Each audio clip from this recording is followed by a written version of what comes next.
vamos pegar nossas Bíblias neste momento. A mensagem proposta para essa noite tem como título: Chamados à Conversão, o véu de Moisés e a vidência de Paulo. Só o tema já é bem chocante, né? Chamados à conversão. O Evangelho é uma grande voz que nos chama a uma conversão. Embora esse termo conversão já esteja um tanto saturado, né?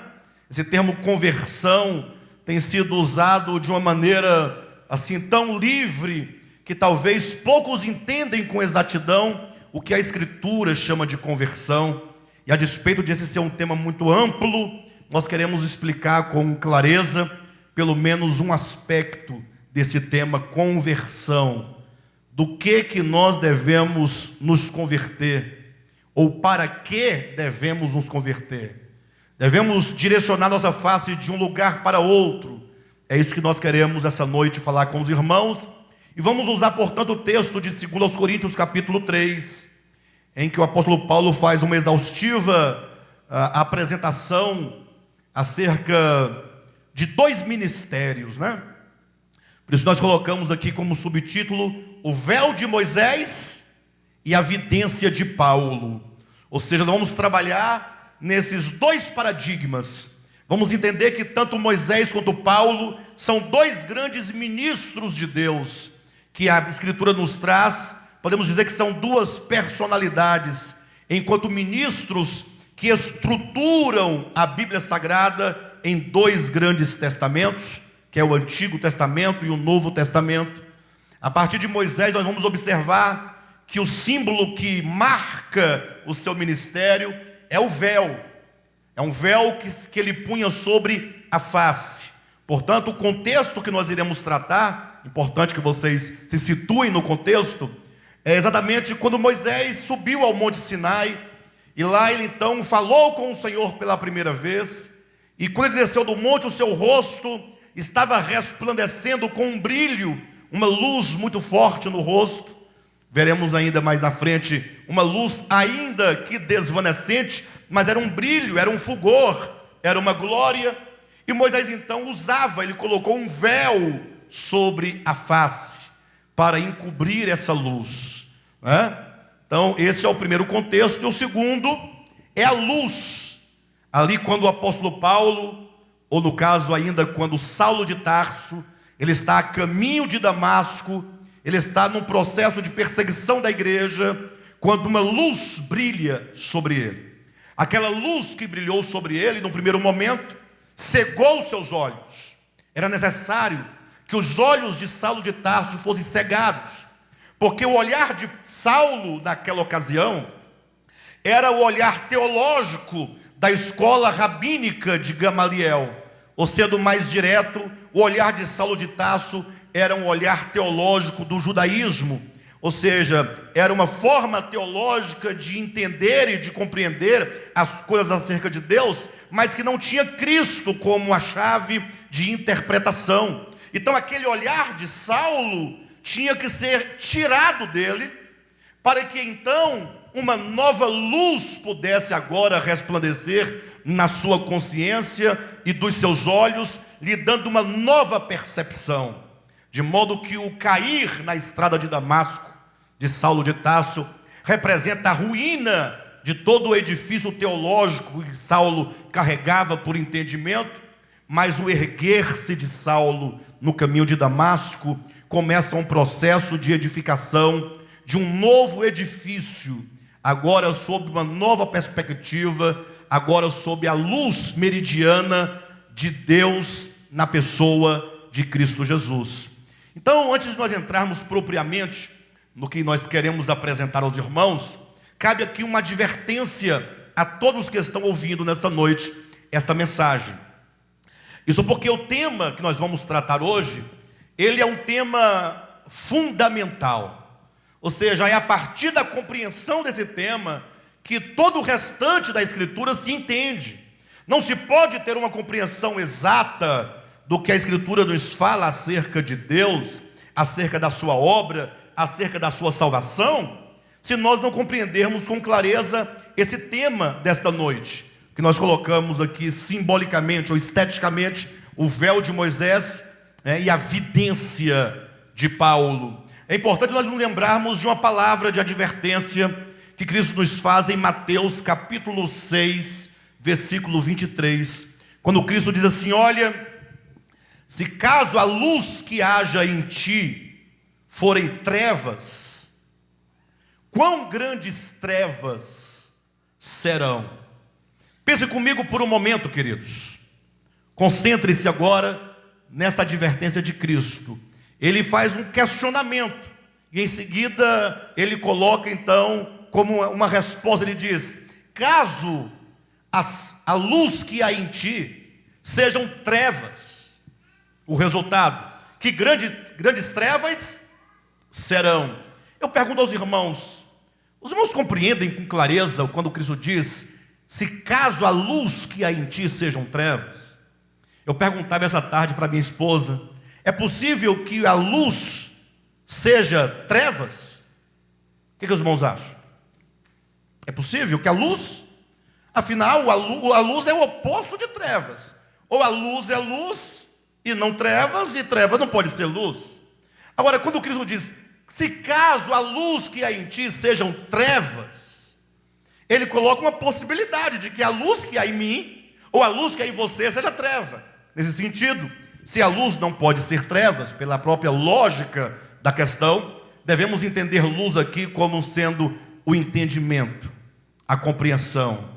Como que ele dissesse: se caso a compreensão que você tem acerca de Deus, se caso a compreensão que você tem acerca do mundo, caso a compreensão, o entendimento que você tem das coisas relacionadas a Deus seja o entendimento equivocado e, portanto, treva, e, portanto, o seu entendimento é reflexo de sua ignorância, que grandes trevas serão.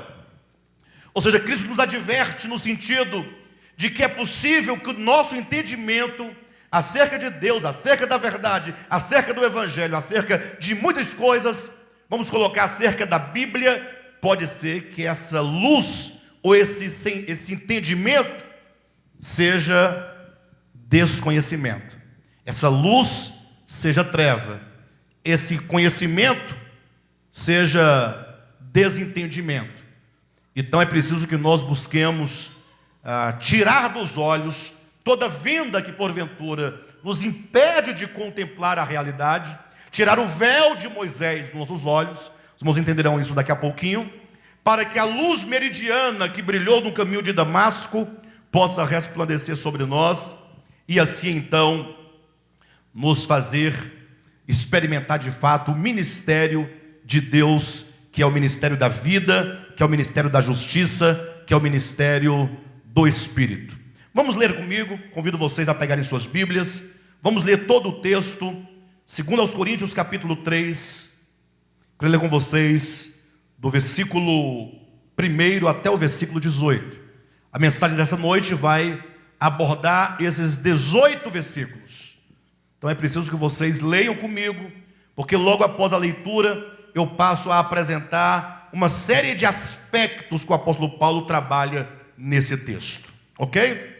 A partir do capítulo 3, versículo 1, todo o capítulo 3, que diz assim: começamos porventura, ou começamos porventura, outra vez, a recomendar-nos a nós mesmos?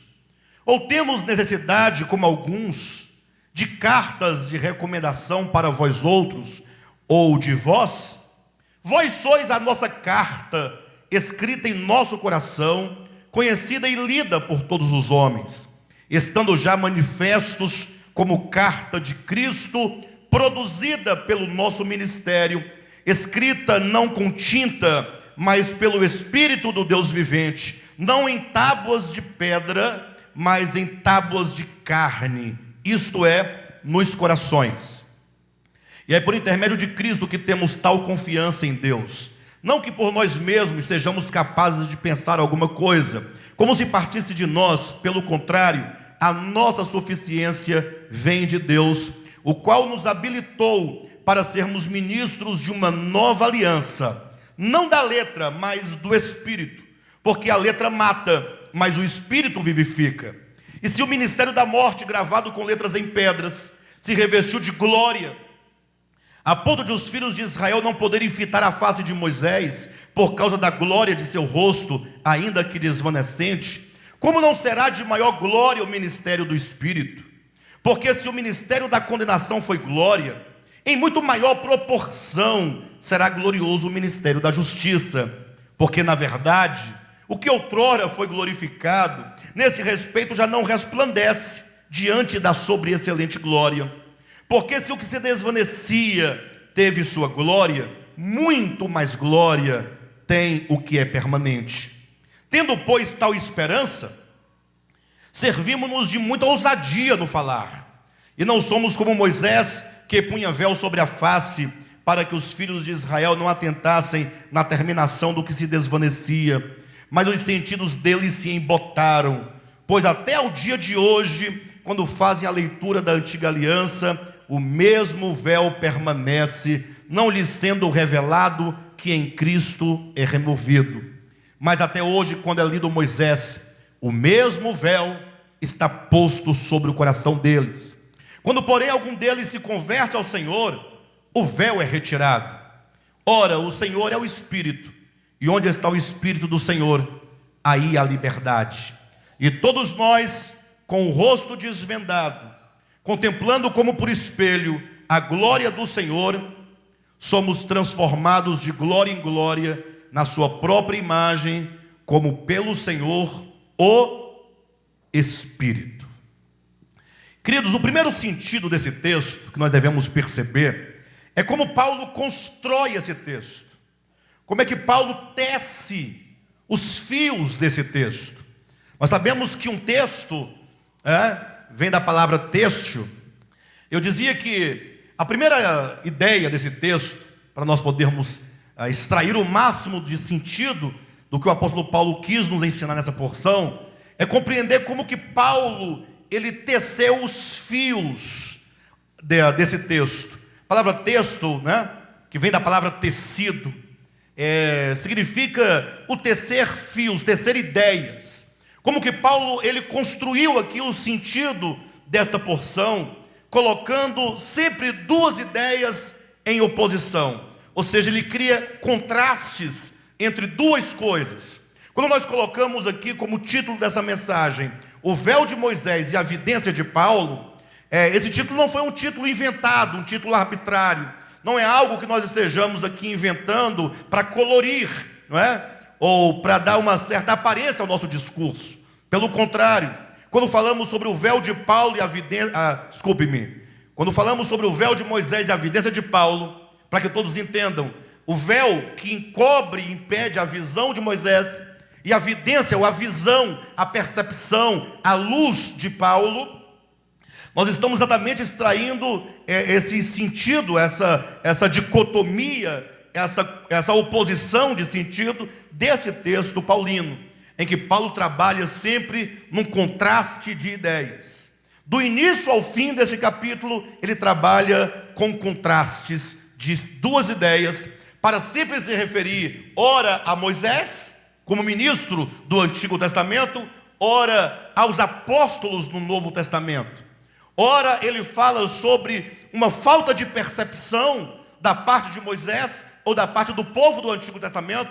Ora ele fala de uma clareza e de uma percepção e de um sentido profundo da visão do Novo Testamento, a visão dos apóstolos do Cordeiro. E o primeiro contraste que nós vamos encontrar aqui, queridos, está em 2 Coríntios capítulo 3, exatamente no versículo 3. Acompanhe e perceba que Paulo trata aqui sobre a natureza distinta entre os dois ministérios. Para quem não sabe ainda, a Bíblia ela tem uma divisão básica, que é Antigo Testamento, que vai de Gênesis a Apocalipse, ou melhor, desculpe-me, uma divisão básica. A primeira vai de Gênesis capítulo 1 até Malaquias capítulo 4, e a segunda parte que vai de Mateus capítulo 1 até Apocalipse capítulo 22, grosso modo falando, tá bom? Sem entrar em muitos detalhes. Mas o fato é que o Antigo Testamento, no geral, ele se estrutura e se alicerça na aliança que Deus fez com o povo de Israel no Monte Sinai. e o Novo Testamento se estrutura na obra que Cristo realizou na cruz do Calvário. São duas alianças que resultaram em dois testamentos. Precisamos entender e discernir essas duas coisas. E, portanto, o primeiro contraste que Paulo apresenta nesta porção está no capítulo 3, veja na sua Bíblia, versículo 3, quando Paulo diz: estando já manifestos como carta de Cristo, produzida pelo nosso ministério, escrita não com tinta, mas pelo Espírito do Deus vivente, não em tábuas de pedra, mas em tábuas de carne, isto é, nos corações.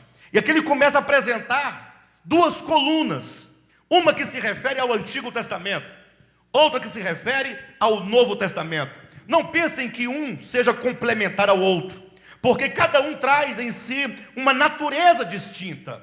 Quando ele diz que nós temos já manifestado no nosso coração como cartas de Cristo, escrita, ele diz, não em tábuas de pedras, mas escrita no nosso coração. Ele apresenta aqui a natureza do Antigo Testamento, da Antiga Aliança, como algo externo ao homem. Não escrita em tábuas de pedra, que por mais que a lei dada a Moisés no Monte Sinai, como está em Romanos capítulo 7, é dito que seja santa, justa e boa, porque ela reflete a natureza de Deus, mas estavam ali escritos fora do homem aquilo que de bom se podia entender de Deus. Estava fora do homem, escrito em tábuas de pedra, aquilo que é justo em Deus e a santidade de Deus, mas não estava ainda dentro do homem, ao passo que o ministério apostólico, que é o ministério do Novo Testamento, que é o ministério da Nova Aliança, é um inscrever dentro do coração do homem. Esse primeiro contraste, ele é essencial para todo o discernimento do que seja a vida cristã. É essencial para nós entendermos até mesmo como acontece a salvação de Deus em nós, uma vez que nós começamos a falar de salvação já há 2 semanas. É importante entender isso. Basta que os irmãos, por exemplo, leiam Mateus capítulo 23. Mateus 23 é um capítulo de ouro dentro dos evangelhos, porque ali Jesus claramente, ele expõe a condição da liderança do povo de Israel, uma vez que porque eles viviam pelo ministério da lei, escrita em tábuas de pedra, eles tinham tão somente uma mera aparência, uma aparência externa. Jesus fala assim, pelo menos em 2 lugares, ele diz que nós precisamos atentar, quando ele diz, ai dos fariseus e escribas, porque eles, por fora, eles parecem como um sepulcro caiado, ou seja, eles são como um sepulcro pintado a cal. Talvez se Jesus falasse essas palavras hoje, ele dissesse que eles eram como sepulcros de mármore. Quem já foi em alguns cemitérios, talvez de cidades um pouco mais, que tem uma economia melhor, logo você vai perceber grandes sepulcros ali de mármore, com anjos de mármore esculpido, muito bonito por fora, aquela beleza, mas como está a condição interior daquela pessoa? Ora, se você abrir aqueles sepulcros, o que você vai encontrar lá dentro? Muitas imundícias, Aquele corpo já ali destruído, aqueles vermes, gusanos, aquela podridão. É assim que Jesus retrata os escribas e fariseus do Antigo Testamento, dizendo que eles tinham toda uma aparência externa, ou seja, eles se vestiam ali com aquelas indumentárias apropriadas, com aqueles filactérios, os anciãos ali certamente muito bem vestidos, os sacerdotes com a mitra na cabeça, o sumo sacerdote com um éfode sobre o peito, ou seja, tudo era muito belo, tudo era muito harmonioso, tudo era muito bonito. Mas Jesus, ele tem uma preocupação, ele quer saber como está o interior do homem. Isso porque toda obra de transformação, ela nunca começa por fora. Nunca uma semente, ela vai germinar e crescer a partir da sua casca externa.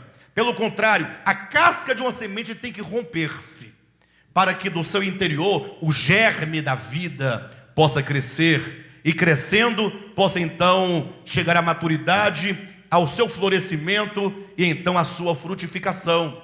No outro momento também, Mateus 23, Jesus falando dessa questão externa dos escribas e fariseus, ele diz assim: olha, limpa primeiro o interior do prato e o restante ficará limpo.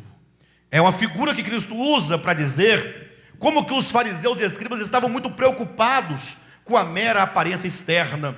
Portanto, entendamos que os dois testamentos, Antigo Testamento e Novo Testamento, o Antigo representado pela lei de Deus escrita em tábuas de pedra, e o Novo Testamento representado pela lei de Deus inscrita no coração do homem, na consciência humana, já nos apresenta a natureza desses dois testamentos.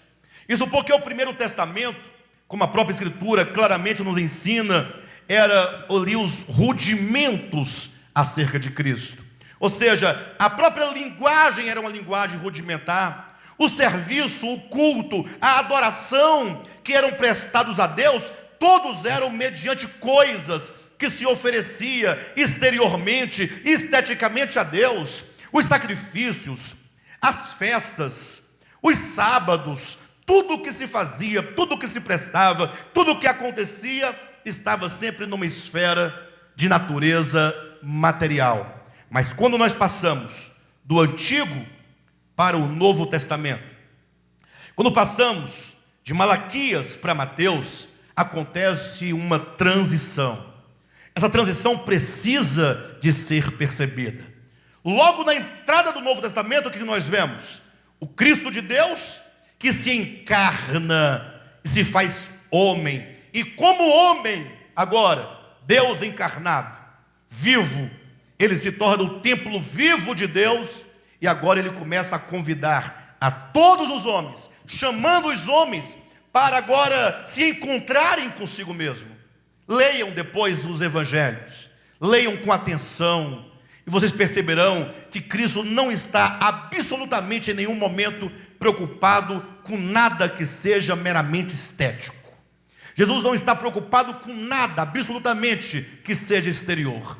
Todo o olhar de Cristo se volta agora para dentro do homem. Por isso o conflito entre Cristo e a religião judaica. Por isso o conflito entre Cristo e os líderes da religião judaica. Todos os conflitos ali entre Cristo e os líderes da religião se davam exatamente nesse choque de entendimento. Porque os líderes estavam sempre a exigir o cumprimento das coisas externas da lei.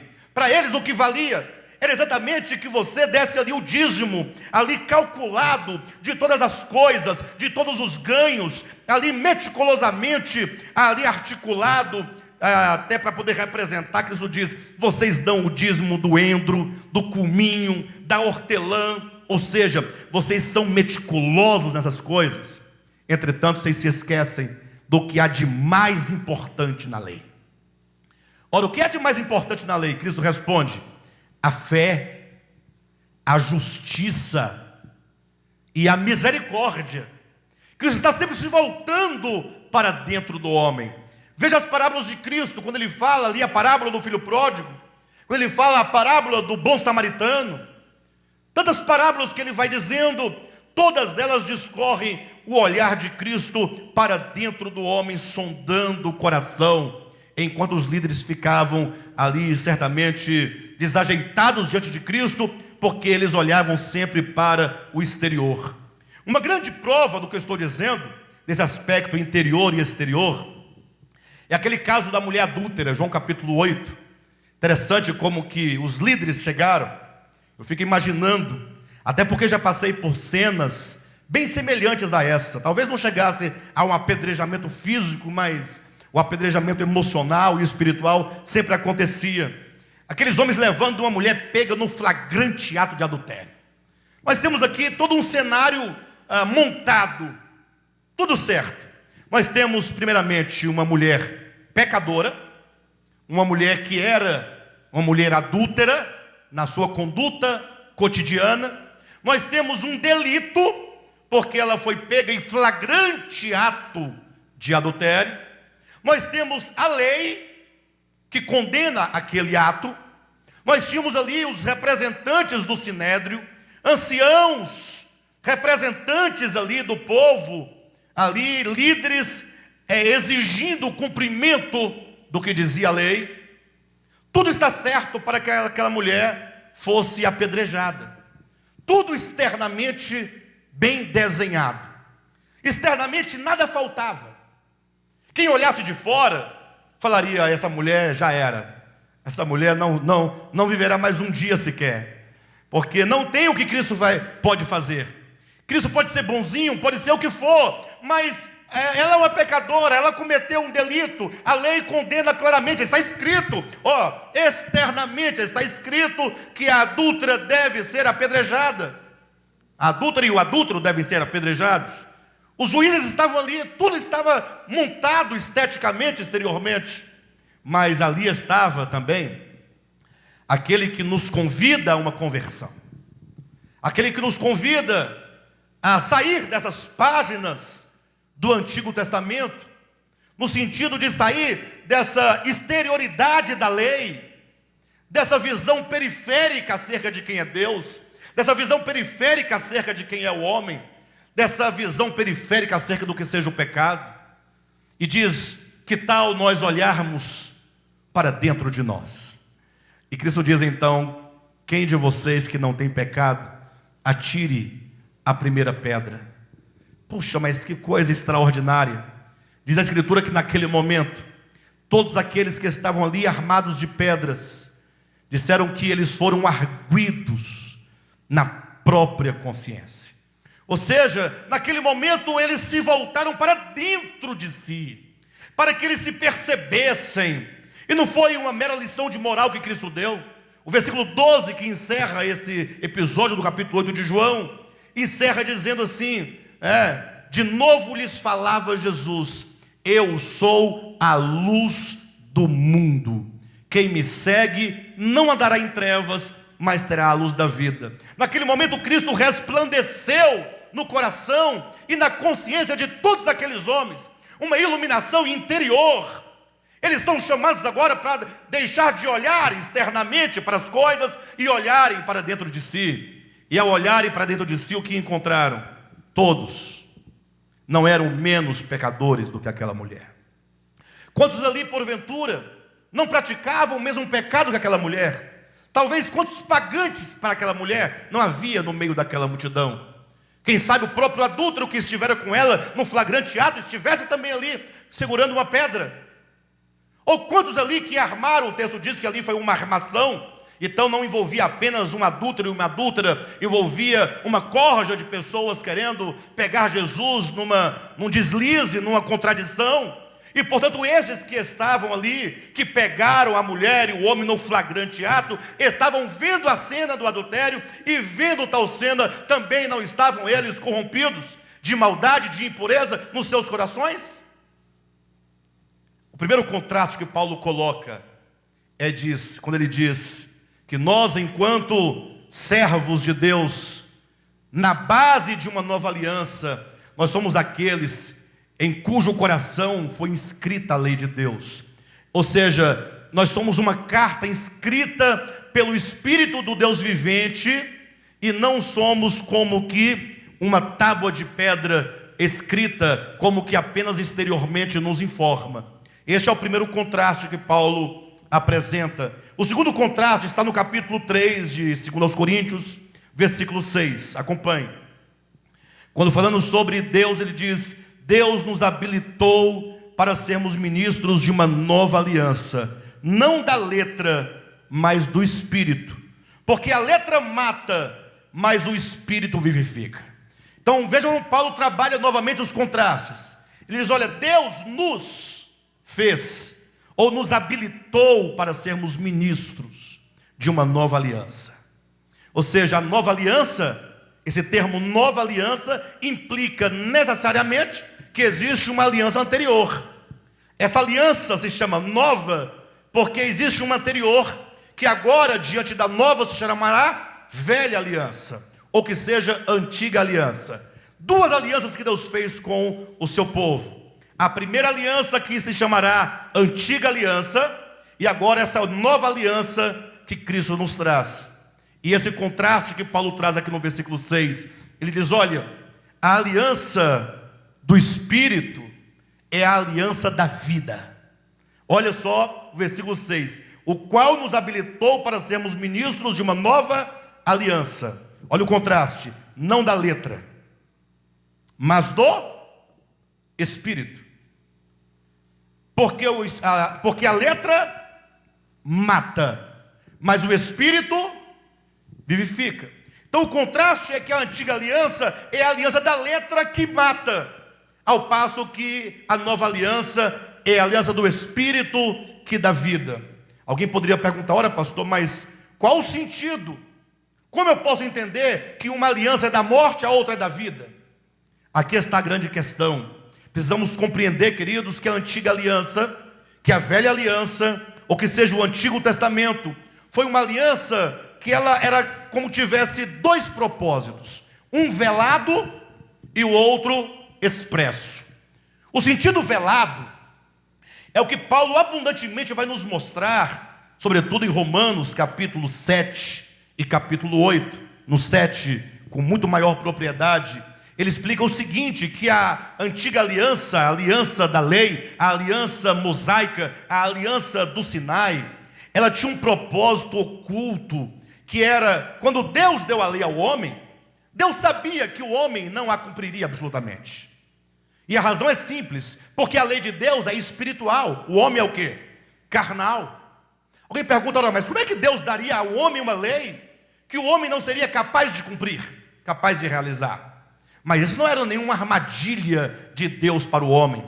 Deus não faz armadilha para ninguém. Deus não é maldoso. Mas o sentido é que quando Deus deu a lei para o homem, era a intenção de Deus levar o homem à compreensão de que ele, o homem, era incapaz de cumprir com a vontade de Deus, porque todo o conhecimento que ele tinha de Deus era um conhecimento externo. Agora, é lógico que Moisés não vai chegar com a lei: olha pessoal, vocês não vão dar conta de cumprir a lei, fiquem de antemão sabendo, e portanto, está aqui a lei, mas eles não conseguirão. Não teria sentido. Por isso, quando nós lemos a entrega da lei, lá no Antigo Testamento, livro de Êxodo, a partir do capítulo 20 em diante, e mesmo depois em Deuteronômio, centenas de vezes é dito: Deus dará lei para que vocês cumpram, para que vocês obedeçam, para que vocês sigam. Ou seja, esse é o propósito expresso. Vocês devem cumprir isso. Mas, ao mesmo tempo, Deus já sabia, Deus não era nenhum inocente, que daria ao homem uma lei sem saber se o homem cumpriria ou não. Deus sabia que o homem não alcançaria o cumprimento daquela lei. E ainda assim ele deu, e ainda assim ele exige o cumprimento dessa lei. Com qual propósito? Deus quer apenas mostrar para o homem: olha o quanto que vocês não podem. Primeiramente, mostrar a fraqueza humana, mostrar que o homem, quando não tem uma nova consciência gerada pelo Espírito de Deus, quando não tem um novo coração gerado pelo Espírito de Deus, a despeito de toda boa intenção, esse homem nunca poderá se tornar uma expressão verdadeira do próprio Deus, absolutamente.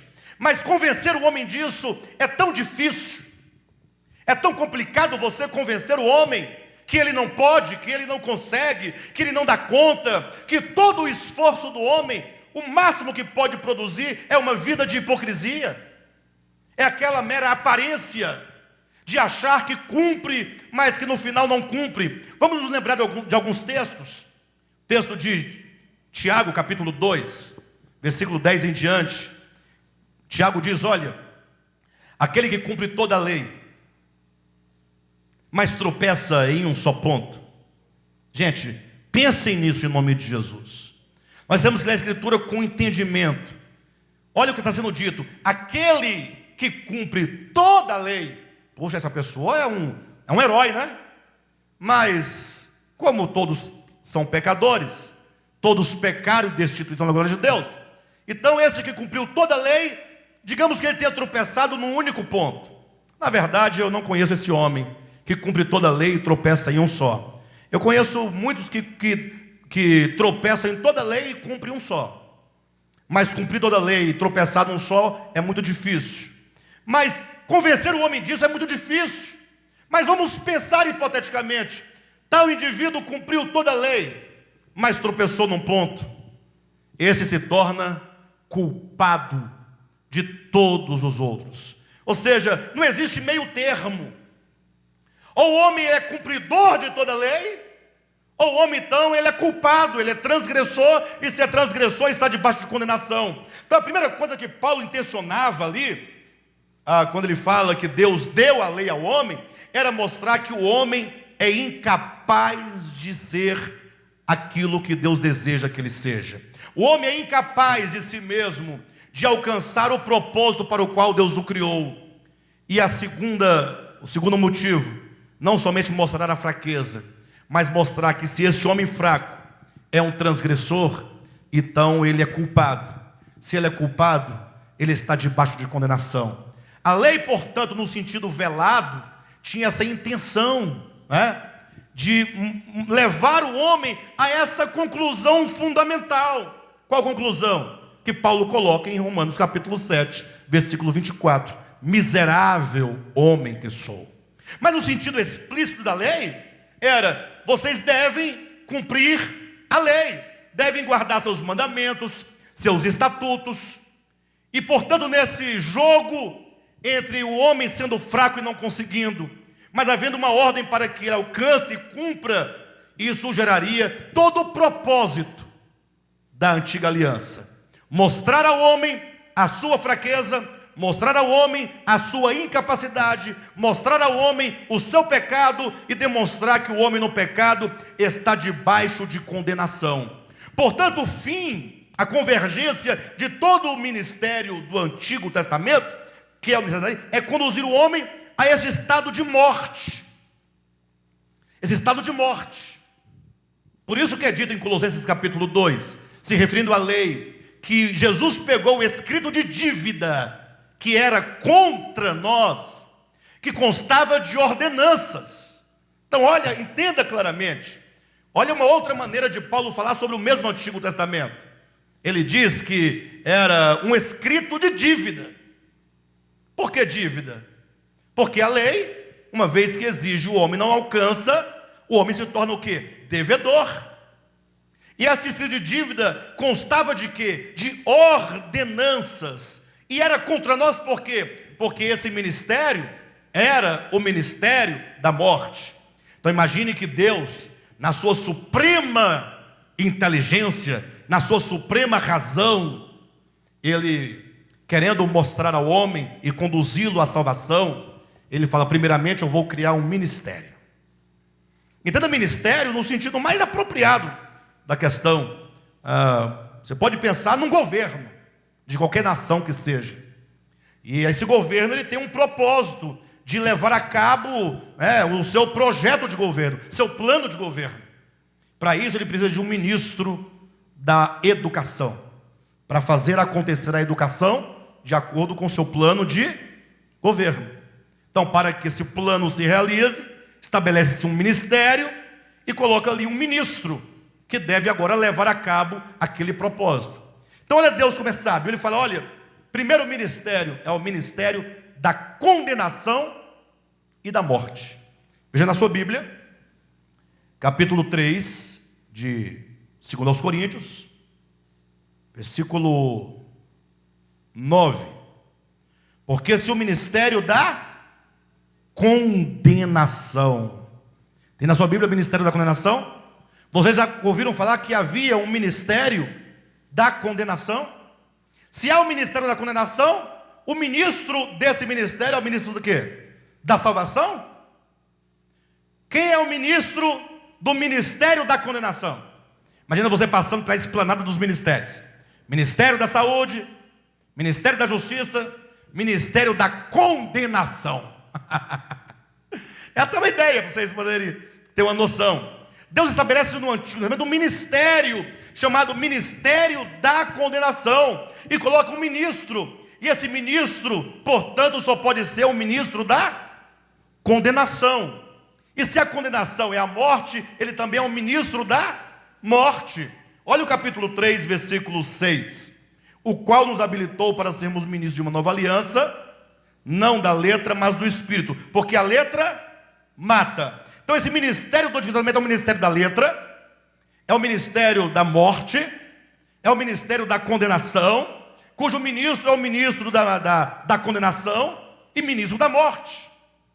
Ele fala: pastor, mas qual o sentido disso? Ah, queridos, você tem que ler Deuteronômio capítulo 28. É lá em que você vai encontrar todo o desdobramento da lei mosaica, o que aconteceria. Eu quero ler com vocês. Abra sua Bíblia, Deuteronômio. Para quem não sabe, vai saber agora. Estava o povo de Israel no deserto. Moisés dividiu as 12 tribos. Ele coloca 6 tribos ao pé do monte Gerizim, outras 6 ao pé do monte Ebal. E agora ali Moisés entra aqueles dois grupos. Ele se propõe a apresentar o que aconteceria com aquele povo no descumprimento daquela lei. Vocês vão encontrar no capítulo 27, a partir do versículo 11, ou capítulo 28, a partir do versículo 15. Como é muita coisa, eu vou ler somente o 28, a partir do 15, para os irmãos terem uma ideia. Tá bom? O que era o ministério da condenação e da morte, que diz assim: será, porém, que se não deres ouvidos à voz do Senhor teu Deus, não cuidando em cumprir alguns mandamentos e alguns estatutos? Todos? Mas todos? Mas Tiago disse que se alguém cumprir todos e tropeçar num só, é culpado de todos. Então, ou ele cumpre o todos absoluto, ou ele está enrolado.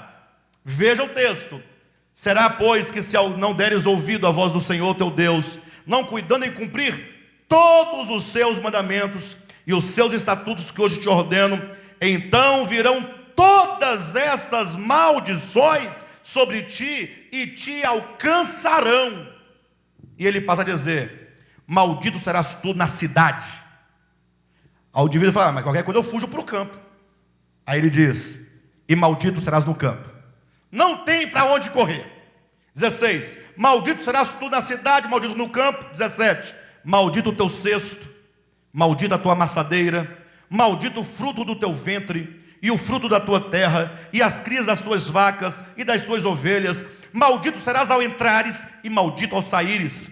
O Senhor mandará sobre ti a maldição, a confusão e a ameaça em tudo quanto empreenderes, até que sejas destruído e repentinamente pereças por causa da maldade das tuas obras com que me abandonaste.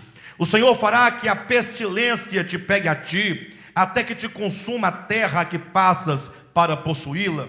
O Senhor te ferirá com a tísica, e a febre, e a inflamação, e o calor ardente, e a secura, e o crestamento, e a ferrugem. E isto te perseguirá até que pereças. Os teus céus sobre a tua cabeça serão de bronze, e a terra debaixo de ti será de ferro. Por chuva da terra o Senhor te dará pó e cinza, dos céus descerá sobre ti até que sejas destruído. O Senhor te fará cair diante dos teus inimigos. Por um caminho sairás contra ele, e por 7 caminhos fugirás diante deles, e serás motivo de horror para todos os reinos da terra. O teu cadáver servirá de pasto a todas as aves dos céus e aos animais da terra, e ninguém haverá que o espante. O Senhor te ferirá com as úlceras do Egito, com os tumores, com sarna, com prurido, de que não possas curar-te. O Senhor te ferirá com loucura, com cegueira, com perturbação de espírito, e daí em diante é muita maldição para ficarmos gastando aqui o nosso precioso tempo. Pastor, mas Deus faz tudo isso contra alguém? Entenda, eu falava que a lei tem um propósito velado e um propósito explícito. O explícito é falar assim: essa é a condição que cairá todos os transgressores. Mas, na verdade, o intento de Deus ao dar a lei ao homem, ao estabelecer o ministério da morte, o ministério da condenação, era falar assim: levem esses homens a entenderem que eles são incapazes.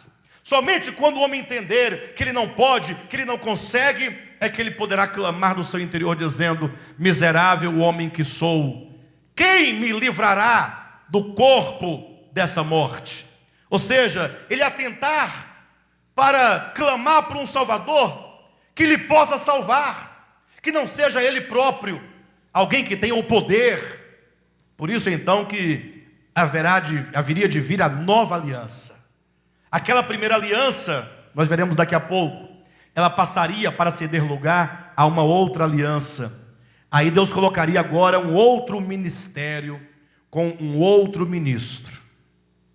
Esse ministério outro, que é o ministério da nova aliança, como está no capítulo 3, versículo 6, é o ministério do Espírito, é o ministério da vida. Como está no versículo 9, é o ministério da justiça. Ou seja, é um ministério que haveria agora de levar a cabo o propósito de conduzir o homem de volta à vida. E esse ministro desse novo ministério é o próprio Cristo. Cristo agora haveria de dirigir esse ministério. Então entenda que esse segundo contraste apresenta dois ministérios, um da morte, outro da vida. Aquele da letra, este do Espírito. Aquele da condenação, este da justiça. Se nós não entendermos que a Bíblia trabalha nessa divisão binária, sendo que o primeiro ministério não visava exatamente a condenação, mas visava mostrar ao homem, levá-lo à compreensão de que ele por si só não consegue e consequentemente estaria condenado, é apenas um meio de Deus levar o homem à compreensão de si mesmo, mas que o Novo Testamento agora é o cumprimento da vontade de Deus. Isso nos leva a um terceiro contraste. Capítulo 2, 3 de 2 Coríntios, versículos 7 a 9. Quando diz: e se o ministério da morte, para quem tem dúvida o que é o ministério da morte, veja o versículo 7. E se o ministério da morte, gravado com letras em quê? Em pedras. Se pergunte para si mesmo, o que foi escrito com letras em pedras? Êxodo 31, 18, para você verificar. E se o ministério da morte, que ministério é esse? É aquele que é da letra, por isso diz que foi gravado com letras em pedras. Se esse ministério se revestiu de glória, a ponto de os filhos de Israel não poderem fitar a face de Moisés por causa da glória do seu rosto, ainda que desvanecente, como não será de maior glória o ministério do Espírito? Porque se o ministério da condenação foi de glória, em muito maior proporção será glorioso o ministério da justiça. E agora esse terceiro contraste é o contraste das glórias. O ministério da antiga aliança, ministério da condenação e da morte, é dito que esse ministério, gravado com letras em pedras, e portanto o ministério da lei, ele teve glória. Ou seja, ele foi glorioso. Não há nenhum demérito no que diz respeito a este ministério em si mesmo. Ou seja, enquanto o ministério que visava levar o homem à compreensão das suas misérias, ele é excelente, ele é glorioso. Inclusive ele teve uma glória, e essa glória é representada, nós vamos ler um pouco mais daqui a pouco, pelo rosto de Moisés, que resplandecia aquela glória. Poxa, hoje mesmo eu li o comentário de um irmão no Facebook. Ele comentou o post da mensagem dessa noite. Ele diz: olha, não é possível ler o Antigo Testamento e não chorar, não sorrir, não se apaixonar. É uma coisa extraordinária e portanto eu não tenho... Alguns pensam que tem que abolir o Antigo Testamento, mas para mim ele tem uma importância tremenda.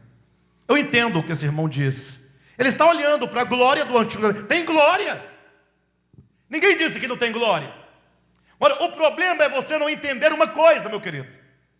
É que se o ministério da morte teve glória, aquela glória representada pelo brilho no rosto de Moisés, Moisés subia ao monte, falava com Deus, voltava o seu rosto, parecia um sol do meio-dia. Mas quando dava meio-dia, estava parecendo um sol das 6 da tarde, porque ia acabando aquela glória. Paulo diz: se o ministério da antiga aliança, se o ministério da lei, escrito em tábuas de pedra, teve glória, agora você imagina, olhe para mim, imagine o ministério do Espírito. É muito mais glorioso, uma glória muito maior, é uma sobre-excelente glória. E para os irmãos entenderem, não é somente nesse lugar que se diz isso, mas há um texto que eu quero fazer os irmãos se lembrarem. Quando lá no Antigo Testamento, lembra que Moisés, ou melhor, Salomão construiu o templo? Lembram? E esse templo de Salomão foi destruído por Nabucodonosor. Foi destruído por ocasião ali quando o povo de Israel foi levado exilado para Babilônia. Agora, do retorno do povo de Israel, já nos livros de Esdras, Neemias, Zacarias, ali mediante o trabalho de Zorobabel, de Josué, na reconstrução do templo.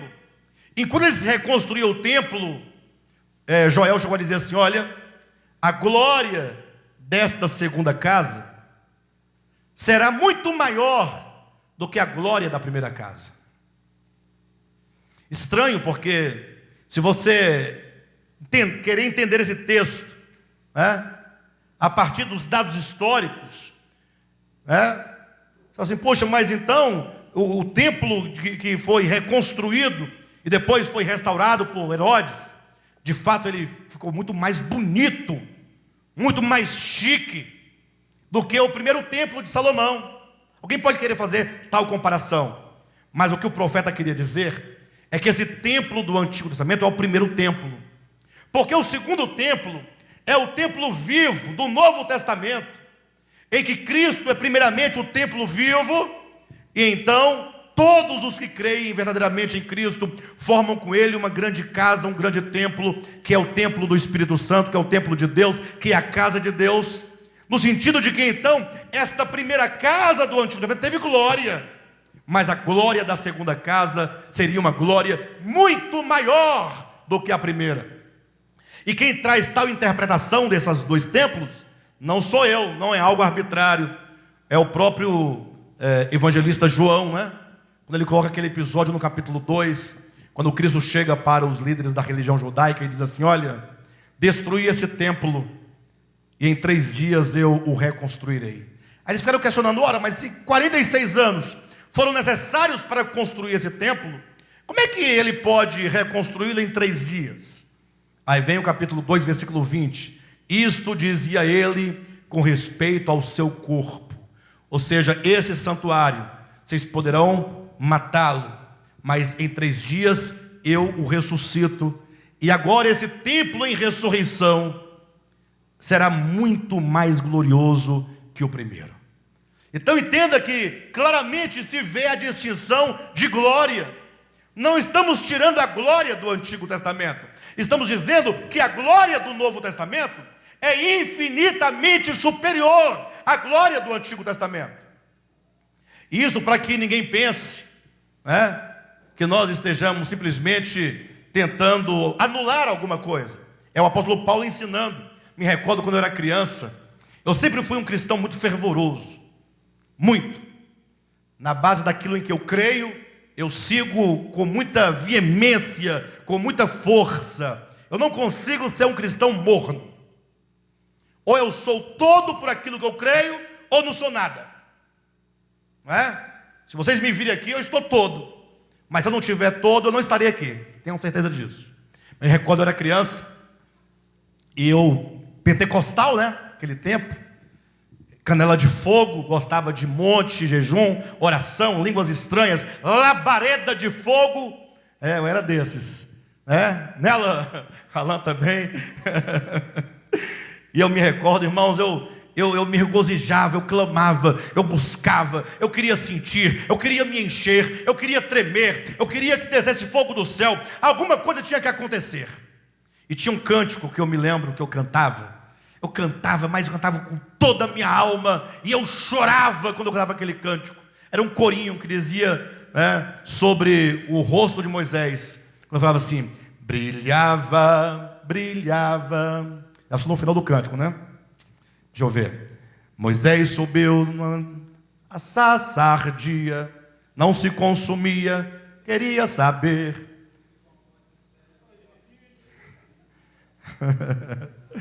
Enfim, eu não sei se é essa canção mesmo que eu quero me lembrar. Eu sei que dizia o seguinte, que o rosto de Moisés brilhava, brilhava, o seu rosto brilhava, brilhava. Foi lá no cume do Monte Sinai que o nosso Deus com Moisés falava. E essa canção dizia que eu queria que o meu rosto brilhasse. Irmãos, e eu queria que o meu rosto brilhasse naquele tempo. Eu queria chegar em algum lugar e alguém falar assim: olha, mas o seu rosto está brilhando. Eu sempre desejei por isso. Era algo que me fascinava. No dia que eu me deparei com esse texto que diz que muito maior é a glória do Novo Testamento, da nova aliança, do ministério do Espírito, das realidades espirituais. Puxa vida, foi o remédio que aliviou meu coração daquele desejo de ter meu rosto brilhando. Porque existe uma glória superior. Agora alguém pode falar assim: não, pastor, mas eu acho que são duas coisas complementares, né? Ali é uma glória, né? Lógico que ela era menor porque não tinha Cristo, né? Mas é aquela glória que vai ganhando dimensão até explodir-se no Novo Testamento, se somar para gerar uma grande luz. Paulo traz o quarto contraste. E aí não tem como você pensar dessa maneira, porque no capítulo 3 de 2 aos Coríntios, versículo 10 e 11, ele diz: porquanto, na verdade, o que outrora foi glorificado, nesse respeito já não resplandece.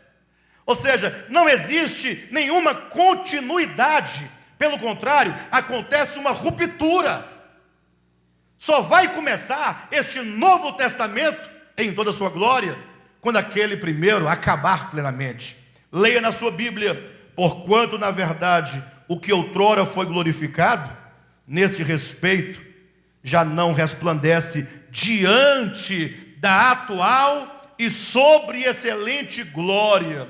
Porque se o que se desvanecia teve sua glória, muito mais glória tem o que é permanente. Irmãos, há um entendimento muito equivocado, e eu preciso trabalhar isso na mente dos irmãos, no coração dos irmãos, pela luz da Escritura. Aqueles que pensam que os testamentos são continuidade, que ele vai ganhando velocidade, ritmo, até desaguar no novo, se misturar as novas águas do novo e criar um grande oceano. Não é bem assim. Não existe continuidade. Os irmãos poderão encontrar isso claramente em Mateus, essa explicação, no capítulo 9, versículos 15, 16 e 17, quando alguns discípulos chegaram para alguns fariseus, né, ou discípulos dos fariseus, chegaram para Cristo e disseram assim: olha, Jesus, me responda uma coisa. Por que nós, os discípulos de João, nós jejuamos, e os fariseus também jejuam, e os teus discípulos não jejuam? Não é estranho, não? Olhem para mim, em nome de Jesus. Olha a pergunta, vamos entender o que está escrito. Por que nós, discípulos de João, da tradição dos essênios, por que nós jejuamos? Existe lá todo o regulamento da lei, os jejuns determinados. A tradição nos mostra os jejuns semanais. Os fariseus também seguem a mesma ordem. Por que os teus discípulos não jejuam? Boa pergunta.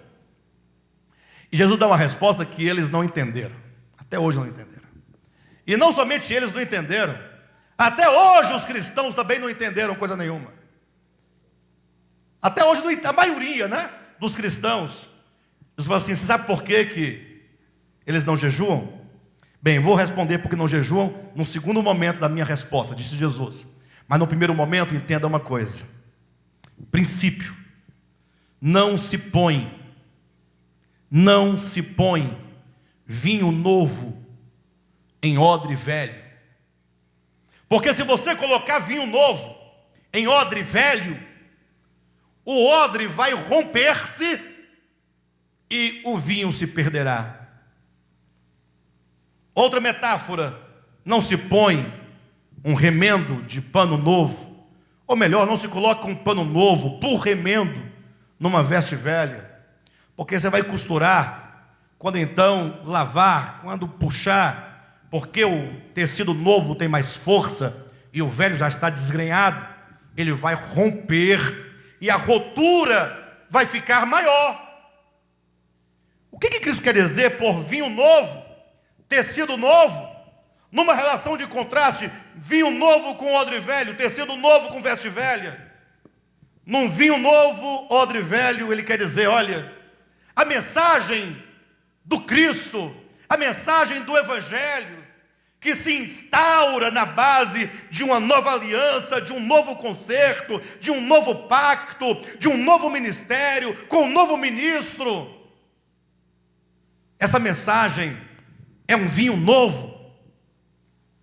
E você não pode querer usar para conter esse vinho novo, esta mensagem nova, dentro de um recipiente antigo.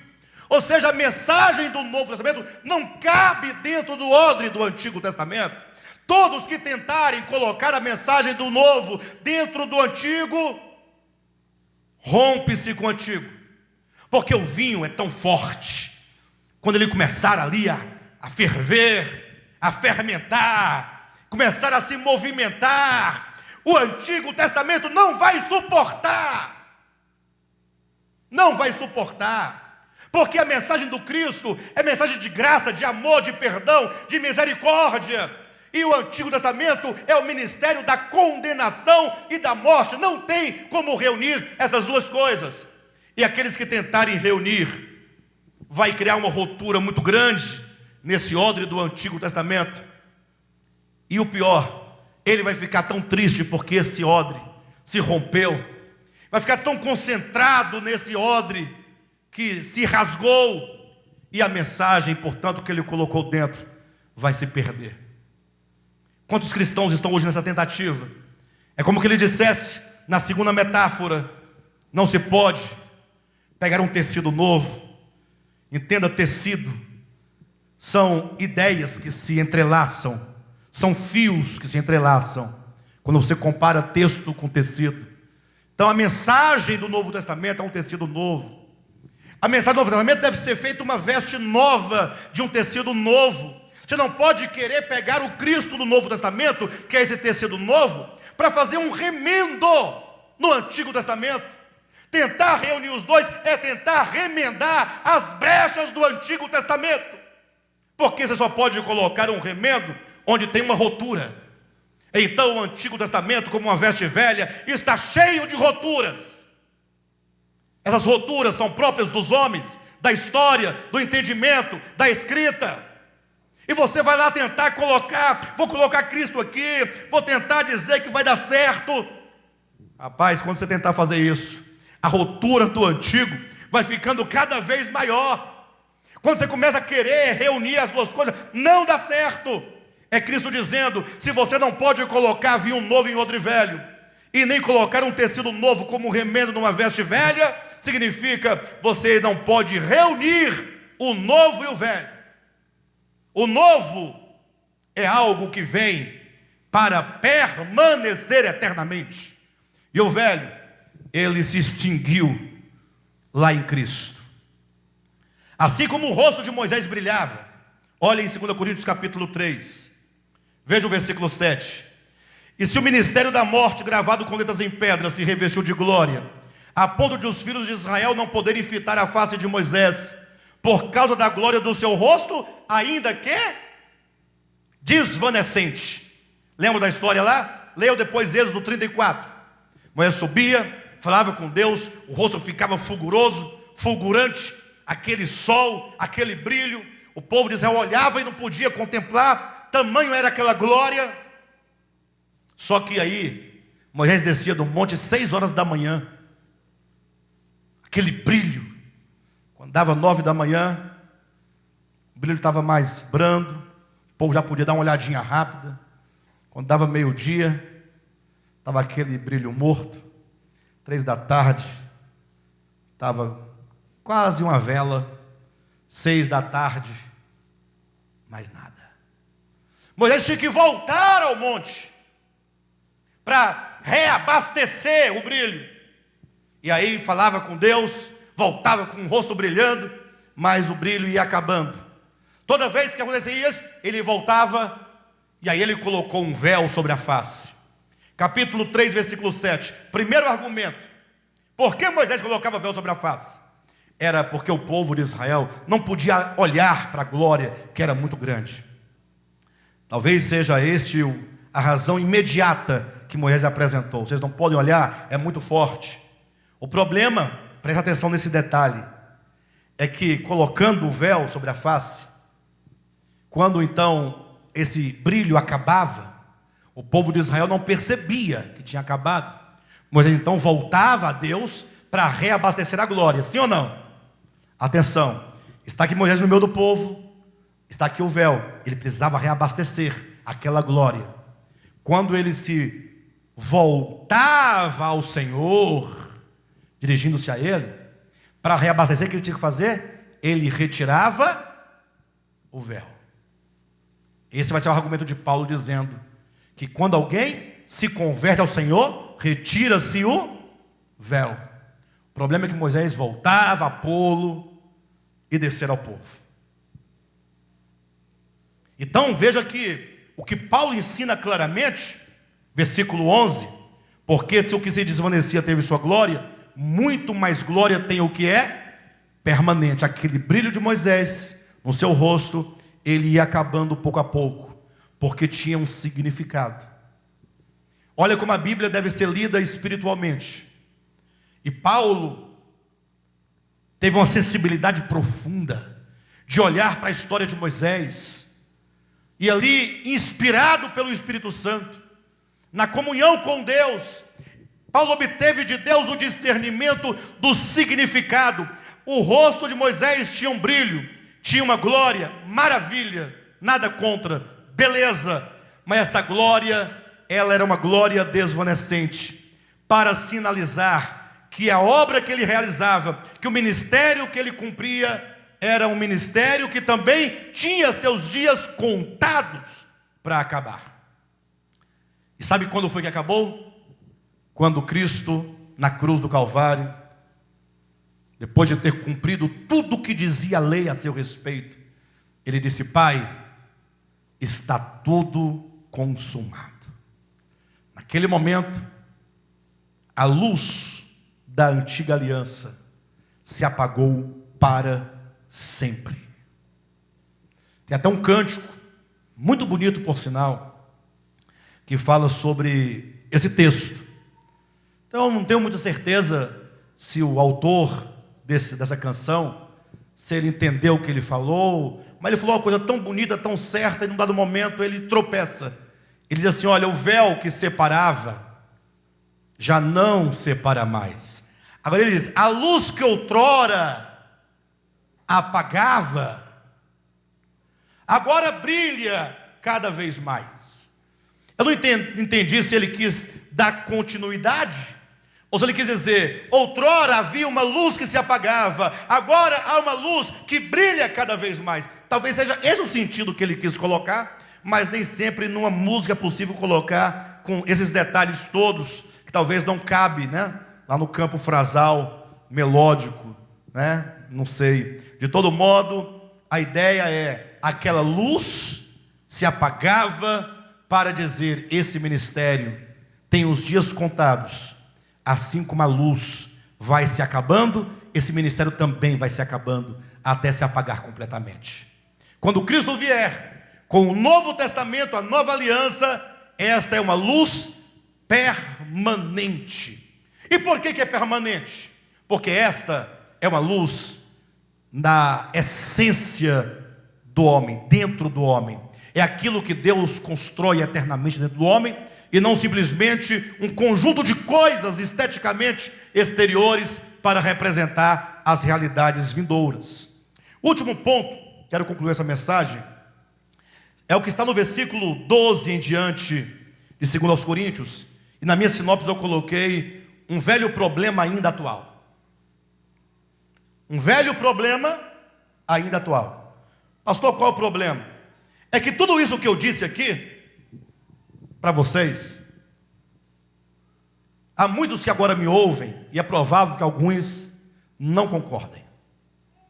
Talvez alguns estejam aí dizendo, mas tal, eu sei disso porque, afinal de contas, eu preguei a minha vida inteira. E quantas vezes eu preguei essa mensagem, sempre houve aqueles que não concordaram. Não concordo. Não consigo perceber, não consigo entender dessa maneira. De fato, aqueles que não entendem, você faz parte de um velho problema que hoje é atual. Ou seja, o problema que aconteceu naquele tempo, ele se repete ao longo da história e hoje continua atual. O problema que Paulo apresenta no capítulo 3, versículo 12 em diante. Paulo diz assim: tendo, pois, tal esperança. Que esperança? Ora, de sermos feitos e constituídos ministros de uma aliança, que é a aliança do Espírito, que é a aliança da vida, que é a aliança da justiça, que tem uma glória sobreexcelente e que é eterna e permanente. Tendo nós tal esperança, servimos-nos de muita ousadia no falar. Ou seja, nós somos ousados. Paulo diz, nós enquanto ministros de uma nova aliança, porque o sumo ministro é Cristo, mas os apóstolos do Cordeiro também são ministros, e depois dos apóstolos ainda há outros ministros, lógico que com graduações completamente diferentes, mas todos aqueles que atuam ministrando a nova aliança são em certa medida ministros dessa aliança. E ele diz, servimos-nos de muita ousadia no falar. E para ele continuar o jogo de contrastes, ele tem que agora contrastar o quê? Os ministros da nova aliança com o ministro da antiga. Tem que haver esse contraste. Então o contraste está no versículo 12, quando diz, nós servimos-nos de muita ousadia no falar. E o versículo seguinte, e não somos como Moisés. Tem uma diferença entre Moisés e os ministros da nova aliança.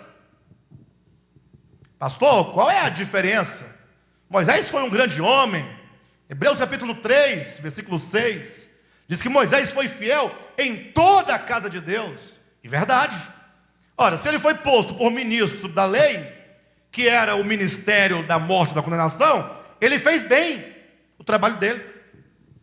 Toda vez que ele dizia, olha as maldições, cuidado, estava cumprindo com o papel dele.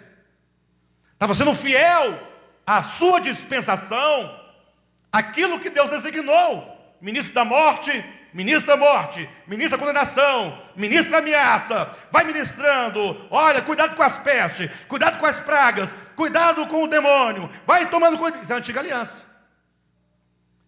Paulo diz, e nós temos muita ousadia no falar e não somos como Moisés. O contraste está feito. Pastor, o que tem Moisés? Versículo 13. E não somos como Moisés, que punha véu sobre a face. Para quê? Para quê? Essa semana alguém me perguntou, pastor, você falou na mensagem passada que a gente não sabe ler. Por que a gente não sabe ler? Eu falei, porque você lê como quem come arroz e feijão sem mastigar. Você come a comida sem mastigar. Se perde muita coisa. Se perde o sabor, se perde a textura, se perde a beleza, se perde o prazer de comer. Comer é coisa que você tem que se sentar. Não pode estar de paletó, de gravata, de relógio. Tudo isso impede você de comer bem. Você tem que estar tranquilo, com tempo. Se bem que isso é uma coisa que não se tem hoje, né? Hoje em dia você come enforcado com a gravata no pescoço e tem 20 minutos para poder voltar para o expediente. Aí não tem jeito. Mas ler é você desfrutar do que está lendo, ler com paciência e enfatizar as palavras corretas. Algumas palavras dentro do texto é o que dá o sentido. O impulso da ideia está em algumas palavras dentro do texto. Algumas estão ali para encher o espaço, encher o sentido. Mas tem outras que dão o significado, que chama a sua atenção. E não somos como Moisés. Nós não somos, há um contraste. Que punha véu sobre a face, para quê? Em outras palavras, é como que dissesse, vocês sabiam que Moisés colocava véu sobre a face? Ah, sabia, quando ele subia no... E sabiam por quê? Está aqui, versículo 7, ó. para que os filhos de Israel, ou melhor, porque os filhos de Israel não podiam olhar no brilho, que era muito grande. É verdade, isso é uma resposta. Mas tem um outro motivo. Qual é o outro motivo? E não somos como Moisés, que punha véu sobre a face, para que, tem um propósito, os filhos de Israel não atentassem que aquela glória não era tão gloriosa assim. Ele colocava véu sobre a face para o povo de Israel não perceber, não atentar que aquela glória era passageira. Havia um engodo nesse véu. Eu não estou julgando Moisés, eu estou interpretando o texto paulino. Paulino trouxe essa revelação. Havia um engodo, não no véu em si, mas no propósito. Moisés talvez pensasse assim, eu fico imaginando Moisés antes do primeiro véu. Moisés com aquela glória andando no meio do povo. Puxa vida, o povo saiu lá do Egito, agora estava no deserto. Olha, vida de deserto, rapaz, é complicada porque não tem estrutura, na hora de dormir é complicado, não tem comida suficiente, não tem comida abundante como tinha no Egito, diversidade, é tudo complicado, cheio de rebelião, tem cobra, tem vento, tem tudo, é uma vida difícil.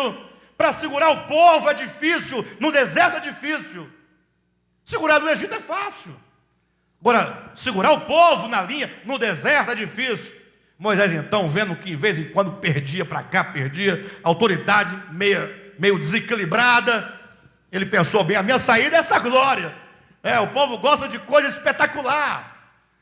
O povo gosta de alguma coisa para que eles se prendam ali e fiquem cativos. Moisés desceu do monte a primeira vez, eu fico imaginando aquela glória, o povo assustado, olhava, tirava o rosto. Gente, que homem de Deus, homem maravilhoso, Deus está com ele, é isso mesmo, vamos ficar por aqui, vamos obedecê-lo, tal, e ele feliz. Daqui a pouco uma criança de longe, criança é um problema, né? Já dizia Guimarães Rosa que os bêbados, as crianças e os loucos são as únicas pessoas sóbrias do mundo. São as pessoas mais claras, são os bêbados, os loucos e as crianças, porque eles estão em si mesmos. Porque se você não está bêbado, você está usando máscaras. Por isso que bêbado é enjoado, porque ele é ele mesmo. O bêbado é o seguinte, ele está falando bobagem, é porque ele é essa bobagem aí, ó. Porque passou a pinga dele, ele volta para o mundo da sociedade, das máscaras. Não posso falar essa palavra. Quando bebe, fala todas elas e mais outras, e ri, zomba. É assim ou não é? Sim ou não? Ele está sóbrio. A criança também. A criança está preocupada com etiqueta, com nada, né? A criança fala qualquer coisa na frente de todo mundo. E o pai, menino, não fala uma coisa dessa. Ele, fala sim. Fala a verdade. E o louco, você já sabe, né? O louco está em perfeito juízo. É o único que enxerga as coisas como são, porque não tem compromisso com as máscaras sociais, nenhuma. Aí imagina lá Moisés e uma criança de longe olhando, aí puxa a saia da mãe. Ei, olha lá a glória do rosto de Moisés. O que tem? Menino, não olha, vai queimar as vistas. Não, olha lá para a senhora ver. O que foi, menino? Não pode, olha para você ver. Está acabando. Eu fiquei imaginando uma criança falando, está acabando. E Moisés ouviu, desconfiado, foi lá, está acabando de verdade. Tem que dar um jeito de esconder isso aqui. Se o povo descobrir que esta minha glória é passageira, onde vai ficar a moral do indivíduo? Esse é o raciocínio. Ninguém esconderia uma glória dos outros se essa glória não fosse desvanecente. Esconde-se a desvanecência por qual motivo? Porque não dizer, pessoal, olha, meu rosto brilha, olha, está brilhando, essa é a glória de Deus.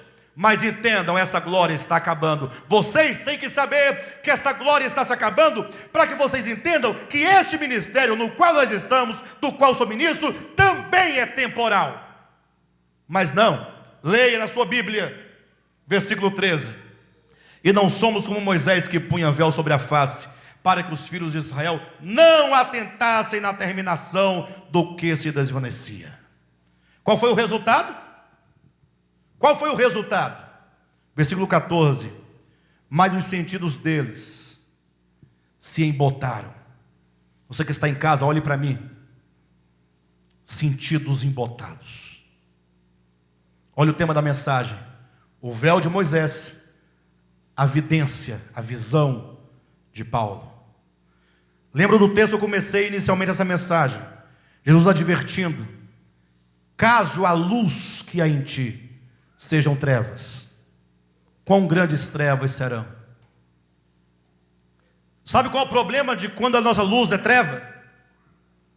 Você sabe o que acontece quando um indivíduo crente, 30 anos de crente, já foi diácono, presbítero, vai subindo. Quanto mais tem cargo, quanto mais tem notoriedade dentro daquela assembleia, daquela comunidade, quanto mais vínculos, mais responsabilidades, mais ele vai ficando importante lá dentro. Isso é uma complicação. Quando não se sabe que a glória do Antigo Testamento era passageira, quando não se tem um discernimento que com Cristo instaura-se uma nova aliança, quando não se sabe disso, quando se quer colocar o vinho novo, que é Cristo, no odre velho do antigo, quando se quer colocar o tecido novo para remendar uma veste velha, sabe o que acontece? Os sentidos se embotam. Sabe o que é embotar o sentido? Os sentidos. Embotar a percepção é quando você tem olhos e não vê. Você lê e não enxerga. Faz exegese, não entende. Ah, eu entendo, mas caso a luz, entendimento que há em ti, sejam trevas. O problema é que, quando os sentidos estão embotados, você acha que você sabe. Pastor, mas pode ser o caso que os seus sentidos estejam embotados. Mas vamos desembotar então os sentidos aqui. Olhe na sua Bíblia. E não somos como Moisés. Então vamos ler como está escrito. Não somos. Quem são esses nós aqui? Versículo 6. O qual nos habilitou para sermos ministros da nova aliança. Os ministros da nova aliança, em primeira instância, os apóstolos do Cordeiro. Nós apóstolos, ministros do Novo Testamento, não somos como Moisés. Não queira trazer Moisés para ser ministro conosco, a não ser que ele se converta. Ah, pastor, Moisés tem que se converter? Olha a blasfêmia. Sim, tem que se converter da lei para Cristo. Vocês vão ver isso aqui no texto, calma. Mas os sentidos deles, então nós temos um nós não somos como Moisés. E tem o eles aqui são os filhos de Israel. E qual era a situação dos filhos de Israel? Enganados por não perceberem a terminação daquilo que se desvanecia, por não perceberem que a glória do Antigo Testamento era passageira, por não compreenderem o aspecto temporal, o aspecto exterior, o aspecto da condenação, da tentativa de mostrar ao homem o que ele é do Antigo Testamento, por não entenderem esse valor do Antigo Testamento, nessa proposição, os sentidos se embotaram, sem percepção, sem discernimento, mas os sentidos deles se embotaram, pois, ele vai explicar por que se embotou, até os dias de hoje. Até esses dias de hoje, é do tempo que Paulo escreveu a carta aos Coríntios, naquele tempo. E eu coloquei que isso é um velho problema, no tempo de Paulo, que é atual até hoje. Então, esse até os dias de hoje, pode ser compreendido claramente, sem deturpação do texto, como os dias de hoje, século 21, ano 2020, mais precisamente 24 de maio de 2020, domingo. Mas os sentidos deles se embotaram, pois até ao dia de hoje, quando fazem a leitura da antiga aliança, quando eles leem o Antigo Testamento, eles leem com o mesmo véu. O véu permanece. Ou seja, eles leem com um véu sobre o rosto. Eles veem sem perceber que aquilo acabou. Estão lendo Gênesis, Êxodo, Levítico, Números, Deuteronômio, Josué, Juízes, Ruth, Samuel, Reis, Crônicas, Neemias, Esdras, sem entender que acabou. E não somente não entendem que acabou, mas também não entendem as histórias do ponto de vista da revelação. Por isso pregam até hoje um Deus mau, perverso, tirano, cruel, matador de crianças, matador de velhos, de virgens, genocida, barganhador, injusto, quando se lê o Antigo Testamento, que manda os filhos de Israel, usando esta palavra, roubarem os bens dos outros. Entrem e roubem. O mesmo que diz, não roubarás. Quando lêem o Antigo Testamento, estão lendo com um véu sobre a face. Pastor, mas é possível ler o Antigo sem véu? Sim. No dia que nós nos convertermos a Cristo e nos identificarmos como servos de Cristo, discípulos de Cristo, somente dele, das suas palavras, do seu evangelho, da sua expressão. Aí quando você voltar com esse olhar de Cristo e ler o Antigo, você vai ler sem véu, tudo ficará muito claro para você. Não vai ter problema, porque você não vai querer trazer nada de lá para cá. Você vai entender que tudo o que está ali escrito tem uma forma escrita, porque é uma forma antropomórfica, usada porque a escritura passa pelos homens. Você vai entender que todas aquelas coisas que falam da lei era um ministério que tinha por propósito apenas mostrar para o homem: ó, se você for por aí, olha o resultado, é você mesmo, são seus caminhos. Você não dá conta, que tal você reconhecer que não dá conta e passar para o lado de cá? Vem para o lado de Cristo. Por isso diz ainda no versículo 14: mas os sentidos deles se embotaram, pois até o dia de hoje, quando faz a leitura da antiga aliança, o mesmo véu permanece, não lhe sendo revelado que em Cristo é removido. Aí esse texto me parece um pouco difícil de entender, não sei se vocês conseguem entendê-lo claramente. Eu precisaria de uma outra versão para poder entender esse texto, porque quando se lê aqui, nesse texto, o mesmo véu permanece. Se diz que o mesmo véu permanece, se diz que o véu permanece, porque se diz em seguida, não lhe sendo revelado que em Cristo é removido? Afinal, ele permanece ou está removido? Qual dos dois? Olha o que diz a versão corrigida da Bíblia Sagrada. Capítulo 3, versículo 14. Diz com essas palavras aqui, ó: mas os seus sentidos foram endurecidos, porque até hoje o mesmo véu está por levantar-se, ou seja, não levantou. O mesmo véu está por levantar-se na lição do Velho Testamento.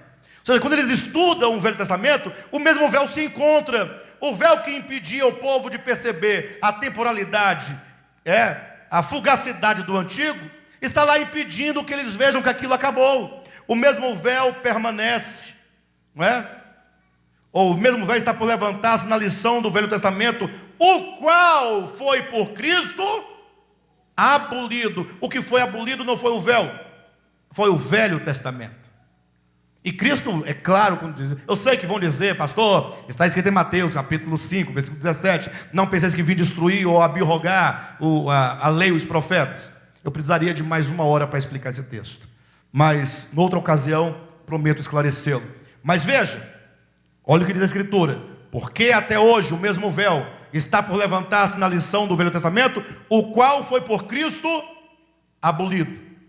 Versículo 15: mas até hoje, quando é lido Moisés, o véu está posto sobre o coração deles. O véu continua, permanece. Pastor, eu quero tirar esse véu do meu coração. Pastor, o que é esse véu? O véu são os seus sentidos embotados. Entenda o significado. O véu são os seus sentidos. É a luz que há em ti, que é trevas. Os seus sentidos embotados, insensíveis, que não percebem mais. Você quer saber quem foi que embotou teus sentidos?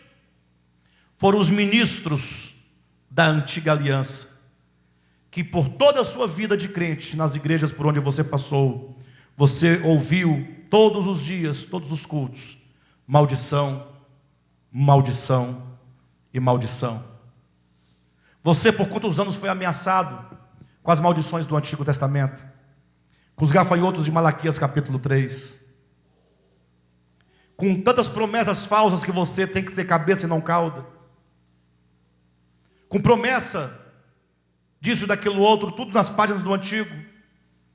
Quantos anos você passou sem ouvir uma mensagem fundamentada nas cartas do Novo Testamento? Tudo antigo, tudo antigo. Hoje é a história de José, amanhã é a história de Jacó, depois é a história de Sansão, depois é a história de Napoleão. Napoleão não tem. Gideão, Sansão. Esse ministério da antiga aliança, que é um ministério que fabrica sentidos embotados, ou que embota os sentidos, para você não perceber. Hoje, quando você fala uma coisa do Novo Testamento, os crentes falam assim: mas gente, de onde vem essa revelação? As pessoas estão espantadas com as revelações do Novo Testamento, como se fossem novas, no sentido do tempo. Não! Sabe por que não percebemos? Porque os sentidos estão embotados. Pastor, eu quero desembotar meus sentidos. Eu quero tirar esse véu. O que eu faço? Lê na sua Bíblia o que você faz. Capítulo 3, versículo 16. Quando, porém, algum deles se converte ao Senhor, o véu é removido. Você quer ter o véu removido? Quer ter a cura dos seus sentidos e você vê claramente? Converta-se ao Senhor. Ah, mas eu me converti tem 30 anos, 40 anos, 50 anos. Não, no contexto é converter-se do Velho para o Novo Testamento. Converter-se de Moisés a Cristo. O próprio Cristo disse para os fariseus na ocasião, dizendo: vocês são discípulos de Moisés. Você tem que deixar de ser discípulo de Moisés e ser discípulo de Cristo. Você não deve ouvir Moisés. Pronto, falei. Esse pastor é um louco. Esse pastor está blasfemando. Eu blasfemando? Você quer a prova que você não quer ouvir Moisés? Se você me chama de blasfemo por dizer que você não deve ouvir Moisés, então chame de blasfemo aquele que disse isso e que dele eu tomei tais palavras. Estava Jesus no Monte da Transfiguração. Foi glorificado na frente de Pedro, Tiago e João. Lhe apareceram Moisés e Elias. O que eu estou dizendo está em Mateus 17 e Lucas capítulo 9. Leia os dois textos correlatos. Quando Pedro viu Moisés, representante da lei, Elias, representante dos profetas, ou seja, o Antigo Testamento lado a lado com Cristo, o Novo Testamento, Pedro falou: maravilha. Olha as palavras de Pedro: bom é estarmos aqui, não tem coisa melhor, remendo de pano novo na veste velha. Coisa boa é vinho novo, que é Cristo, no odre velho. Moisés e Elias, todo mundo reunido. Aí Pedro falou: gente, nós temos que dar um jeito de manter essa conexão, essa continuidade, essa miscigenação. Vamos juntar tudo. E ele teve uma ideia. Pedro era homem de ideias extraordinárias. Todas as ideias extraordinárias de Pedro eram diabólicas. As ideias. Pedro também era homem de muitas revelações. As revelações eram de Deus, mas as ideias eram de Pedro. Olha a ideia de Pedro: Senhor, eu tenho uma ideia. Para aí. Jesus estava conversando com Moisés e Elias, né? Moisés explicando para o Cristo: olha, eu sou testemunha de ti. Tudo o que diz a teu respeito se cumprirá agora na tua vida. E Elias e eu, representando os profetas, Estou aqui para testemunhar como uma comprovação de que a tua existência e o teu ministério é o cumprimento do que os profetas disseram. Aí vem Pedro se meter na conversa dos três. Ei, para. Jesus, vai por mim, Jesus. Ideia extraordinária, ó. Ideia. Jesus não pensa, Moisés não pensa, Elias não pensa, Pedro pensa. Jesus, eu tive uma ideia extraordinária. Façamos aqui 3 tendas. Uma para ti, uma para Moisés e Elias. Vamos ficar aqui para sempre, reunidos. A eclésia vetero-neotestamentária. O texto de Mateus diz assim: falava Pedro ainda. Ou seja, Pedro estava ainda desenvolvendo os seus argumentos para convencer a Cristo de fazer as 3 tendas, quando a voz vinda do céu o interrompe dizendo, a voz interrompe como assim: Pedro, cala a boca, para de falar bobagem. Você só fala bobagem, Pedro. Você só não fala bobagem quando você recebe a revelação que eu, o Pai, te dou. Mas das tuas ideias, Pedro, não sai nada. Pedro, cala. Falava Pedro ainda quando a voz do céu disse: este, não diz estes. Este Pedro, este aqui, ó, como que uma deixis apontando para o meio lá em Cristo. Este é o meu filho amado, em quem eu me comprazo. Meu prazer está neste. Quando eu disse semana passada que temos que aprender a ler, este aqui é um exemplo. Quando diz este é o meu filho, no qual encontra-se o meu prazer, você tem que ler pelo não dito e pelo subentendido também.